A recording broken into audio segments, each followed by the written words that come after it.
Next up is a very super interesting topic. We keep talking about open source development, but open source software, it's one thing.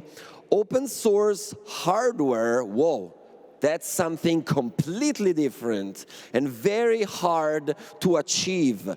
This is the topic of the next speech, titled, "Don't Trust, Verify, Hardware Included."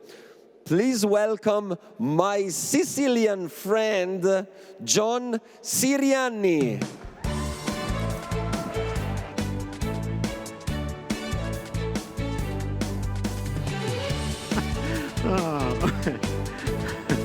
Hello, everybody. Okay, is this, I'll stand here. Is this good? Okay. Adjust the mic. Are you ready? All right, let's begin. Wow. Good afternoon. I'm John Sirianni, Chief Executive of Tropic Square. Tropic Square was born out of Satoshi Labs in 2020 here in Prague with a very specific mission to provide secure semiconductor chips for the next generation of Bitcoin ecosystem and hardware wallets. Many of you here today are involved in the development of open source platforms for either Bitcoin or the blockchain economy. Have you ever thought about the security of the underlying hardware that supports the software? Well, we have.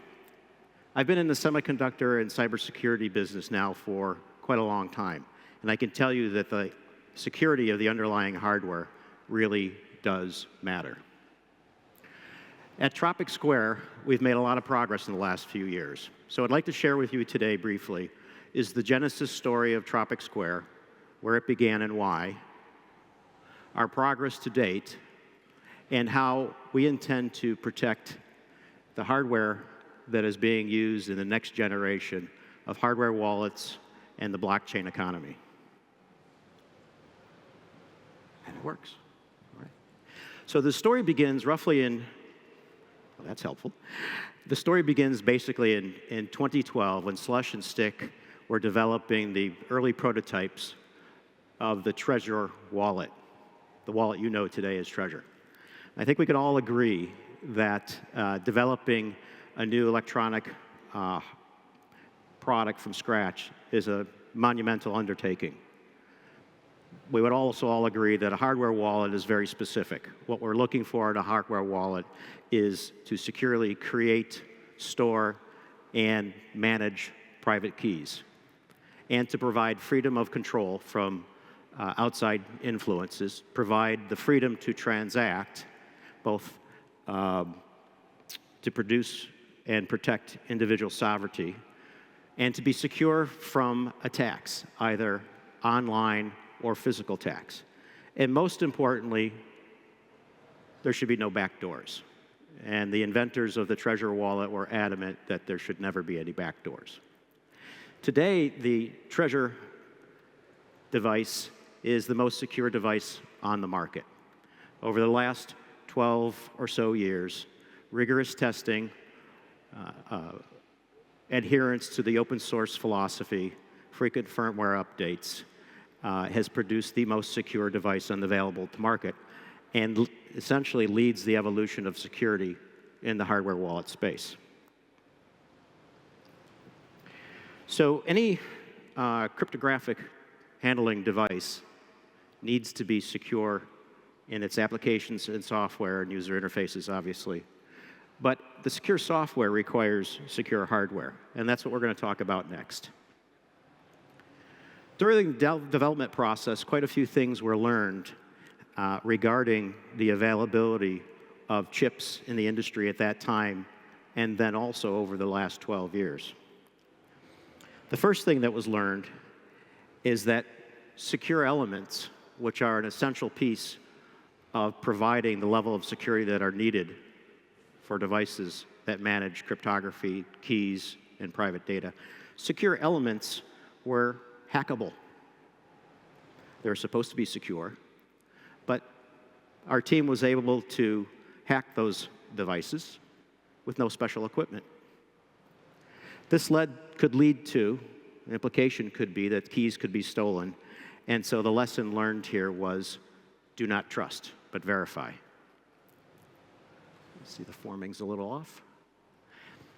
The next thing that was discovered was that as they went out to take a look at secure elements and chips that were stamped, certified by one governing body or another, they realized that those were not as secure as they needed either. What was happening was in each form of certification, they were certified for the types of attacks that were known at that time. And so they couldn't trust certified secure elements and realized that they had to do their own independent testing, that would be mandatory at every stage of development and with every new vendor they selected. And the third item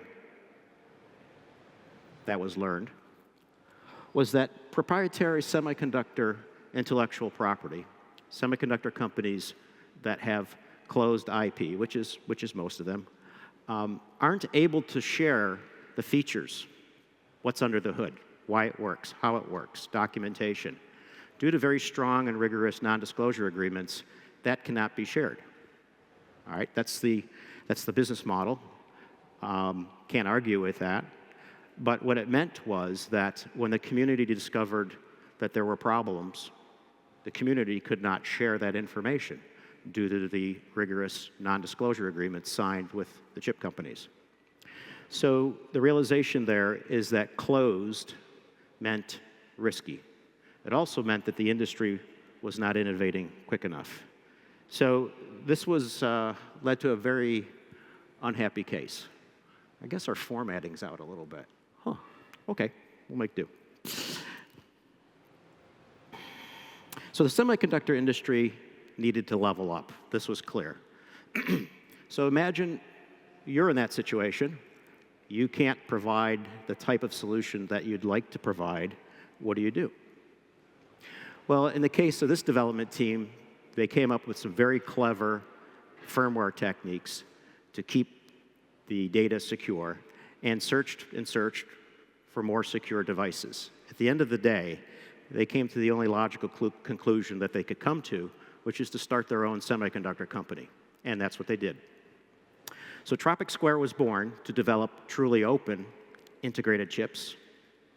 The philosophy is as open source as possible, as transparent as possible, meaning that what's in the device will be shared with the community, and that makes it as audible as possible, the ability to audit what is in the device. So you as a developer of a, we're going to go back one. Okay, let's stay there. I guess we've got a problem with the monitor here. So the principles on which the device is developed are based on some very, very well-known cryptographic principles and security principles in both device development and also IT development. As we mentioned, open source community, software, firmware, and now hardware. And we'll touch on that in just a moment, that there is a growing open hardware movement and has been for the last few years. The key security principles are, Gustav Kirchhoff was a Dutch cryptographer in the 18th century, in the 1800s, and he postulated that a crypto system needs to be secure, even if everything about the crypto system is known, except the keys. Claude Shannon then inverted that and said, assume that the attacker knows everything about your system the moment you make it. And therefore, you have to protect the keys and use the best available cryptography. So that is our principle, and that's why we can have an open system where the architecture is shared, the source code is shared, and it can still be secure. Well, that mandates you must have very good cryptography, and you must protect that cryptography from being influenced, which leads us to the next bullet. Best available cryptography is in the system. And there's a third item. In the IT enterprise security environment, over the last 5 or 6 years, zero trust is a concept that has been very commonly talked about, and many companies are trying to deploy that. What we've done is brought zero trust from that thinking down into the chip. So if you think of a chip as a house with many rooms, we've brought zero trust down between the rooms inside the chip. What that does is it secures the user's data at the silicon and atomic level. We'll talk about that more. And we've involved the community for third-party and open community testing, and we'll continue to do more of that as the product is launched.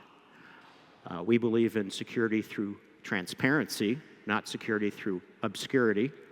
And we believe we have future-proofed the device to be relevant for many, many years to come. In this picture are a rack of samples. This is the chip called Tropic 1. It is a crypto-crow processor. The package measures 4 millimeters by 4 millimeters. This is the chip. The actual chip, I think, is about 2 by 3 millimeters, maybe a little less. The dark patches represent the crypto-hardened circuits. So this is where a lot of cryptography is happening. You can't scan it. You can't measure it. You can't use laser scanning. There are many features in here that protect the space. So let's get into what's under the hood. Expanded view of the chip. It is a security element.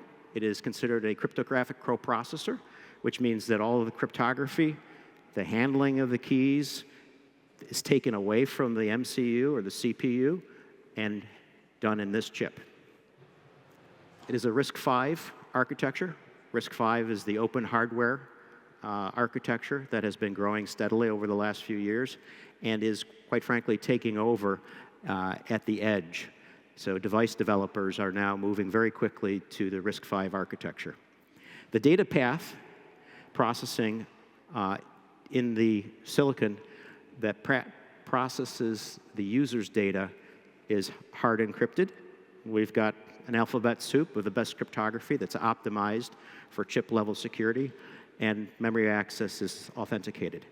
Now, on the left of the slide are the truly open pieces of intellectual property that someday in the near future you'll find out on GitHub and other communities. On the right are the pieces of intellectual property we still needed to license from some of the leading experts in security in the industry. Over time, more and more of those functions on the right-hand side will move over to the left-hand side and become truly open. So this is based on the architectural decisions that were made in this last year. We've got a lot of it that is open. Some of it still is not at this point. More to come. So what's closed and what's interesting about what's closed? For those of you not involved in this industry, a puff is not the magic dragon. It's a physically unclonable function. And basically what that's doing is it's taking advantage of the variability in each chip at the atomic and subatomic level to fingerprint that chip. So we tie the behavior of that chip, which is absolutely unique, to how the cryptography is managed within that chip. Therefore, you can't clone any of the functions within the chip. One-time programmable flash memory, and we have physical attack detectors and active mitigation strategies for laser scanning, electromagnetic scanning, voltage glicking, micro probing, and active shield. More technical probably than you care about at this point, but we do have a booth, and so we invite you to come over to the booth to look at the details in greater granularity. So if you're a system designer and you're developing a device that needs to be very trustworthy, you want to see the source code. You also want to do the verification and validation yourself. And so as a system-level designer, you're going to be interested in these basic functions of the chip. It offloads the key handling, secure storage, secure data storage of both keys and any data, unique silicon-based fingerprinting, system root of trust, digital identity, and digital authentication. So cool. All right, hardware wallet, exciting. But did we make it just for that? No. I've been in critical infrastructure most of my career, developing products, leading companies, startups, and larger companies. And so, as I've seen various technologies move from the lab into the marketplace, I can tell you that the trend that we're seeing today for critical infrastructure is the trend to move to a crypto-secure infrastructure. It's not a speculation. We see it happening. So connecting the dots, the big trends, that the blockchain itself has become a fault-tolerant global compute system. Undeniable. It's moving in that direction. Consensus protocol ecosystems depend on an immutable ID, not arguable. Also, authentication, attestation, transparency, and the ability to audit what's in the system and what's changing in the system. These are not negotiable. It's happening. Increasingly, as industry moves from Industry 4.0 to Industry 5.0, the governance mandates are trickling down into cybersecurity mandates for producers of devices to have full transparency and auditability. They don't know how to do it right now, but we know how to do it. Critical infrastructure is evolving to leverage blockchain architectures. This is happening. You can see it happening in a number of different industries. And so what we foresee is that the crypto-critical infrastructure growth over this next decade are, as you would expect, data storage devices such as the wallets, tablets, and servers, and across personal, commercial, and government IT systems, fintech and devices and networks, operational technology, as I hinted to. A lot of companies are trying to protect supply chains now, and telecom networks by developing blockchain nannies that sit over the top of it and certify and attest to the calculations that are done off blockchain. So we see that going on. The most exciting application, I believe, is the AI edge. For those of you that aren't watching what's going on, IoT turned into instead of the Internet of Things, has now turned into the Internet of AI things at the edge. And so as we see more autonomous devices at the edge, drones, robotics, home devices, we will see the need for better security down to the fingerprinting level of the chip to be in those edge devices. You do not want your home robot to suddenly start behaving in a bad way. M2M payment systems. In the early days, it was called telemetry, then it was called machine-to-machine, and then it was called IoT, and now we're back to machine-to-machine. Today, you and I can transact with one form of cryptocurrency or another. In the short future, we're going to see devices, machines, robots negotiating amongst themselves contracts and then deciding how to transact value back and forth. So machine-to-machine payments, that's coming out of the lab now as part of the Web3 movement. So this is the big picture we see beyond the wallets, which is one reason why I'm very excited to be in this position and leading a very, very passionate team here in Prague. So last slide, secure hardware. It's time to boot up. Visit us at the Satoshi Labs booth right here in the back. We have a microscope set up. You can take a look at the chip yourself. There are demonstrations, and have a good technical conversation with our CTO and the rest of the technical team. Thank you for your time. Enjoy it. Cheers.